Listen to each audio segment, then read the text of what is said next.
Olá, querido aluno, tudo bem? Vamos a mais uma aula do canal Física com Bandeira. Conteúdo de hoje, dilatação térmica. Não esqueça de fazer sua inscrição no canal, apertar na mãozinha e também no sininho, para que quando tiver uma nova aula você seja lembrado. E se gostou, compartilhe com seus colegas, tá bom? Então vamos lá. Observe que a gente tem aqui a foto da Torre Eiffel, e aí a gente tem esses parafusos, aonde o pessoal, quando estava construindo, aquecia o parafuso para poder fazer com que ele entrasse nesses orifícios e, consequentemente, a dilatação no período de inverno para o verão não fosse tão grande e viesse a danificar a estrutura, Então, a galera gosta muito da indústria, principalmente submarino, está usando esses arrebites, Porque a temperatura pode vir, a variação de temperatura pode vir modificar a estrutura. Mas vamos lá. Nós vamos começar com dilatação linear. Quando falar em dilatação linear, uma única dimensão. E nós vamos trabalhar com os sólidos, ou seja, aqueles que têm forma própria. Vamos lá. Todo corpo, ao ser aquecido, ele vai ter um aumento de temperatura e, consequentemente, mudanças nas suas dimensões. Também, com a diminuição de temperatura, a gente vai ter contrações nas suas dimensões, certo? Nós vamos ver uma situação bem interessante lá na frente, é uma situação da água, tá bom? E a água ela tem uma característica anômala, mas a gente vê adiante. Então, olha só, quem nunca, galera, quis abrir aquela latinha de ervilha e não conseguia, Então, observe aqui que o cara está colocando água morna na tampa. O que acontece? Quando ele coloca água morna na tampa, a tampa vai dilatar, ou seja, aumentar a sua dimensão, e aí ele consegue abrir a latinha lá de ervilha, de azeitona. Ervilha não, gente, de azeitona de forma fácil. Vamos lá. Mas isso se dá por quê? Porque com o aumento da temperatura, a amplitude de oscilação dessas moléculas aqui, de uma para outra, se torna cada vez maior. E aí aumenta as dimensões.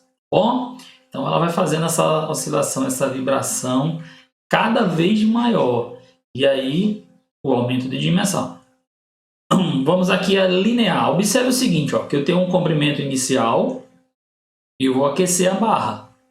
A barra tem um comprimento inicial e ela aumentou isso aqui de dimensão. Galera, escreve aí, a variação de comprimento ela é diretamente proporcional à variação de temperatura. Se a temperatura aumentar, quanto maior a variação de temperatura, maior a variação de comprimento. Tá bom? Observe aqui também, aqui eu tenho um material, tá certo? De comprimento inicial A e tem um material comprimento inicial B, diferente do de A, tá certo? O que acontece? Um vai aumentar dimensão maior do que o outro. Ou seja, o que eu quero dizer a vocês, quanto maior for o comprimento inicial do corpo, maior vai ser a dilatação do corpo. Então, a gente já viu que a dilatação depende da variação de temperatura. Quanto maior for a variação de temperatura, maior a variação de comprimento.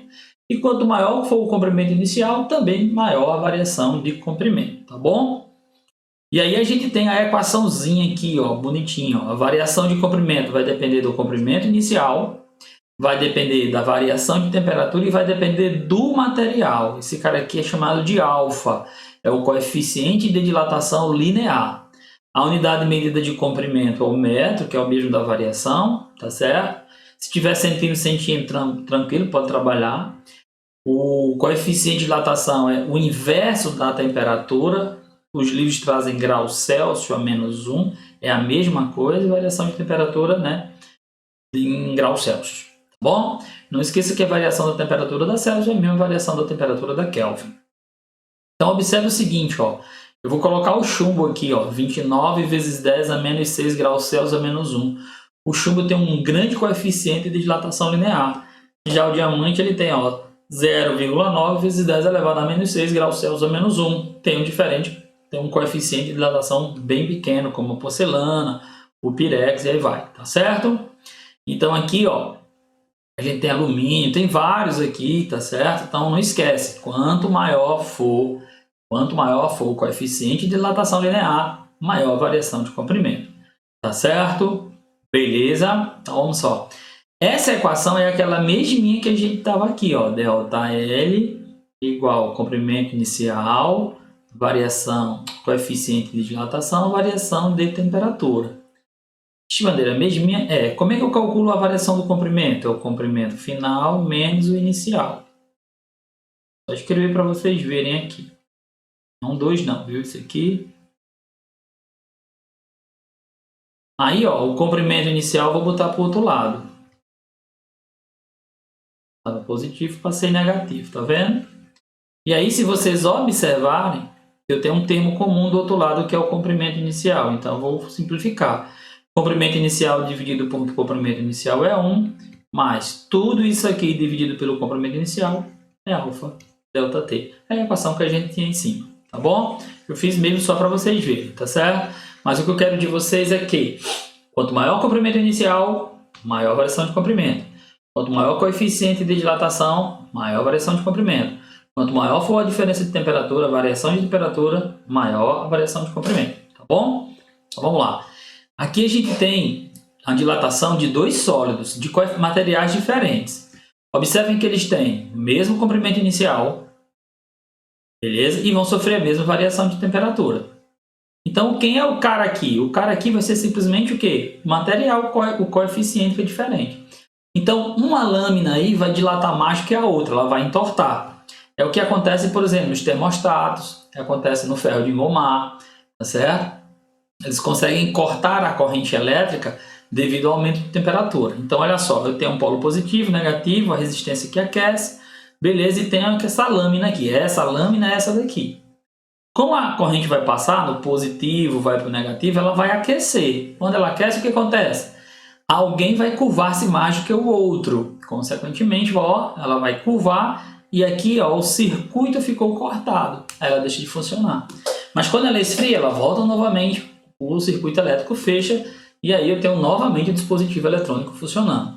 Eu vou dar uma dicasinha para vocês, tá bom? Se vocês colocarem uma mão sobre a outra, é como se fossem as duas lâminas, aquela que tiver maior coeficiente é quem vai dilatar mais. Então ela vai curvar, preste atenção, no aquecimento ela vai curvar para o lado que tem menor coeficiente. E quando resfriar ela vai curvar-se para o lado de maior coeficiente. Anote isso aí, tá bom? Então a dilatação ela está presente, ó, a linha lá dos trens, ó, tem esse espaçamento de aproximadamente 1 polegada. Para quê, bandeira? Isso aqui é para quando tiver o aquecimento, elas se dilatarem, ficarem bem mais próximas, né? Porque se tivesse uma colada na outra, com certeza ia deformar o trilho do trem. A gente também de manhã a gente consegue ver os fios de energia bem esticadinhos. E quando é meio-dia, eles estão bem mais baixos. Isso por quê? Devido ao aumento de temperatura. E aqui, é possível que o tempo se dilate com a variação de temperatura? Gente, beleza, essa daqui, nós vamos ver que o período de oscilação ele vai depender de algumas situações, tá certo? Mas aqui eu gostaria que vocês pesquisassem isso aqui na internet, é muito importante, tá bom? Fica como atividade para vocês da escola. Então, vamos lá. Dilatação superficial. Dilatação superficial, se vocês observarem aqui, eu tenho uma superfície e eu tenho o que nós chamamos de juntas de dilatação. Nesse caso aqui, o cara colocou o rejunto. O que acontece? Com o aquecimento, essa plaquinha ela vai aumentar tanto numa dimensão como na outra, por isso que é superficial. É colocado esse material para quê? Para que quando essa dilatar, essa dilatar, essa dilatar e essa dilatar, eles não fiquem rachados. Você pode ter observado muito em calçadas, quadras que não são cobertas, o piso todo rachado. Isso é porque não tem as juntas de dilatação, beleza? Então olha só, na dilatação superficial a gente vai ter também a mesma situação, tá bom? Então, o que acontece? Quanto maior for a variação de temperatura, quanto maior for a diferença de temperatura, maior vai ser a variação de área, tudo bem? E quanto maior for a área inicial, também eu vou ter a maior variação de área, tudo bem? É tudo diretamente proporcional. A mesma equação, lembra da equação da dilatação linear, ΔL, comprimento inicial, coeficiente de dilatação linear, variação de temperatura. A mesma equação. Só que aqui é uma dimensão e aqui são quantas dimensões? Duas. Por isso que o coeficiente de dilatação superficial é 2 vezes o coeficiente de dilatação linear. Não esquece disso, tudo bem? Vamos lá. Ó, aqui a gente tem a mesma equação também, ó. A área final, a área inicial. Eu não vou fazer esse procedimento porque você já viu, né, fera? Beleza? Tranquilo? Então vamos lá. Se a gente for observar, aqui a gente tem aqui um espelho de um telescópio como o REC do Havaí. Apresenta espaços entre os espelhos que compõem para prevenir os efeitos da dilatação térmica. Ele é todo desse jeitinho aqui, ó, todo cheio de espaço. Vocês já devem ter visto isso aqui em algum filme de ficção científica. Isso para quê? Porque para quando o espelho dilatar, tá certo? Esses espaçamentos entre um é para que um não trinque o outro, tá bom? Beleza, fera? Vamos lá. Aí ele fala aqui, o tamanho do vazio também se altera quando a temperatura varia? Galera, essa daqui eu vou responder, tá bom? Ó, se a gente tiver um anel, a gente tiver uma placa, tiver um vazio no meio, se a placa dilatar, o vazio também dilata, tá bom? Beleza? Maneira que tu não respondeu aquela outra pergunta, porque tem a gente dá movimento harmônico simples, vai ter uma equação lá e a gente vai falar sobre ela, tá bom? Então vamos lá. Não esquece, o vazio também se dilata da mesma forma como se a chapa fosse totalmente preenchida. E a dilatação volumétrica? A dilatação volumétrica é quando a gente tem o quê? Volume. 3 dimensões sendo dilatadas. As equações, ó galera, volume inicial, variação de volume, coeficiente de dilatação volumétrica, variação de temperatura. A equação é parecidíssima demais quando a dilatação linear, que é também parecida demais com a dilatação superficial, né? Área inicial, coeficiente de dilatação superficial, que é o beta vezes a variação de temperatura. Se vocês observarem, 3 equações idênticas, tá bom? Como aqui é uma dimensão, aqui é duas, aqui é duas, a volumétrica é quanto? São 3 dimensões. Por isso que o coeficiente de dilatação volumétrica é 3 vezes o linear. Não esquece disso, fera. Adiante. Beleza? Então aqui, ó, todo mundo vai dilatar. Se dá tanto a largura, espessura e altura, todo mundo vai se dilatar porque é uma dilatação em 3 dimensões. Certo, fera? Beleza? Acredito que vocês já devem ter visto essas rodas de automóvel. Eu antigamente eu achava que era tudo junto, mas não é, fera. Ó, são 2 separadas. O que acontece? Os caras aquecem essa roda aqui, ela vai aquecer, o orifício de dentro também vai aumentar, aí ele coloca, encaixa essa daqui. Quando resfria, essa aqui vai arrochar essa, sem parafuso, sem nada. Lembra da figura lá da Torre Eiffel? Lá não tem polca não, viu? O cara lá fica lá realmente devido que a dilatação. E aí? Por que não convém construir uma casa grudada na do vizinho? Olha aí, galera, a gente tem muito isso aqui, né, nas cidades do interior. Isso porque quando uma dilatar, a outra também vai o quê? Dilatar, galera. E aí a gente começa a rachadura da casa do vizinho, começando a rachadura também na nossa, beleza? E a dilatação dos líquidos? A gente sabe que o líquido o quê? Não tem forma o quê? Própria. Ele tem a forma do recipiente. O que acontece aqui, ó? A equação a mesma, tá bom, gente? Nesse caso, ó, dilatação do líquido, volume inicial, variação de temperatura, tudo tranquilo. O que a gente vai ter aqui, ó? A variação do líquido vai ser, né, maior quando a variação do sólido. Do sólido que ele vai falar aí, ele fala da vazio. Espera aqui comigo. Lá a gente tinha um costume de pegar lá uma garrafa de 2 litros, colocar no congelador e ir pro treino. Ficava bem cheinho. Quando chegava, aí abria, né, a garrafa, aí a água fazia... Irmão, foi aquilo, né? Sobrou gás do refrigerante? Não, galera. Isso porque quando você colocou no congelador, tanto o líquido diminuiu de dimensão, como o recipiente também. Se o recipiente diminuir mais do que o líquido, aí ele vai ficar prensado, aí ele quer sair. Aí por isso que a gente vai falar numa situação que a água ela é meio safadona, ela tem um negócio lá e ao invés dela aumentar, ela diminui, vai diminuir, ela aumenta, mas é bem interessante. Mas vamos lá, certo? Então vamos observar o seguinte aqui, ó. a gente vai ter o que a gente chama de dilatação aparente, tá certo? Vamos dar um exemplo aqui. Presta atenção. Eu tenho essa vasilha cheinha aqui, tudo bem? A bandeira está dizendo que esse cara aqui, o recipiente tem 1 litro, que está cabendo 1 litro de água. Concorda? Está lá topado. O que eu vou fazer? Eu vou aquecer. Quando eu aqueço, tanto o recipiente como o líquido dilatam-se. Só que nesse caso aqui está derramando.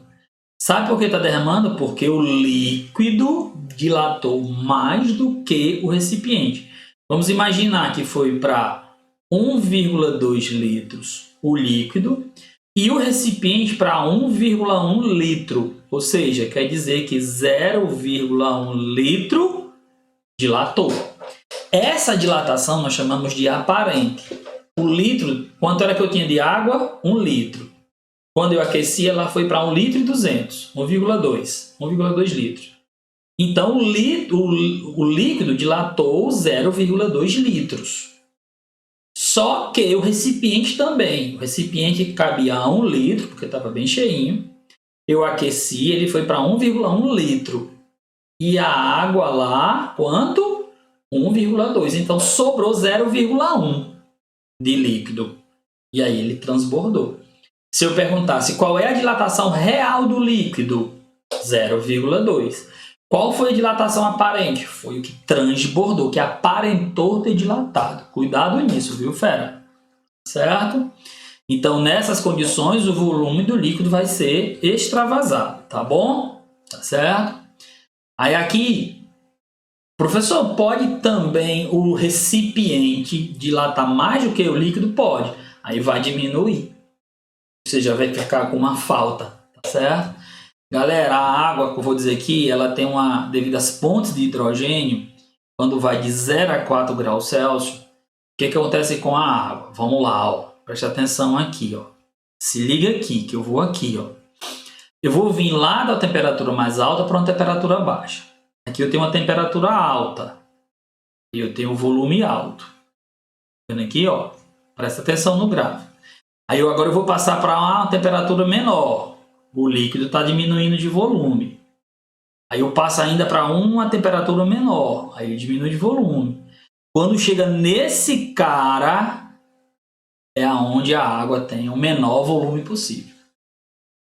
Só que de 4 para 0 graus Celsius, ao invés da água diminuir de volume, ela faz aumentar. Por isso que quando a gente está, por exemplo, a gente chega, vamos falar na lagoa aqui, a gente está na lagoa, imagine uma temperatura de 4 a 10 graus Celsius, a menos 10 graus Celsius. A lagoa vai congelar por completo? Não. Ela vai ficar com uma camada de gelo e embaixo continua a água. Sabe por quê? Porque com esse volume, vocês lembram que densidade é massa dividido pelo volume. Com essa mudança de volume da molécula, a molécula de água vai ter diferentes densidades. A água lá embaixo ela vai ficar só se movimentando devido à mudança da densidade, dificultando que o lago congele por completo, tá bom? Não esquece, é aquela situação da garrafa, quando a gente coloca na geladeira, não vai tirar o líquido, né? O recipiente diminuiu mais dimensão do que a garrafa, do que a água, e aí ela tem que procurar um lugar para sair, aí ela sai. Olha o gráfico da densidade. Galera, esses dois gráficos aqui já caíram no Enem, tá bom? Então a água ela tem a maior densidade, no caso 4 graus Celsius, certo? Vamos lá. Na aula de hoje a gente estudou variação de temperatura, dilatação, contração dos corpos, né, dos sólidos, e a gente viu que pode ser linear, superficial e volumétrica. Próxima semana a gente vai em resolução de exercícios, tá bom, fera? Valeu pela aula!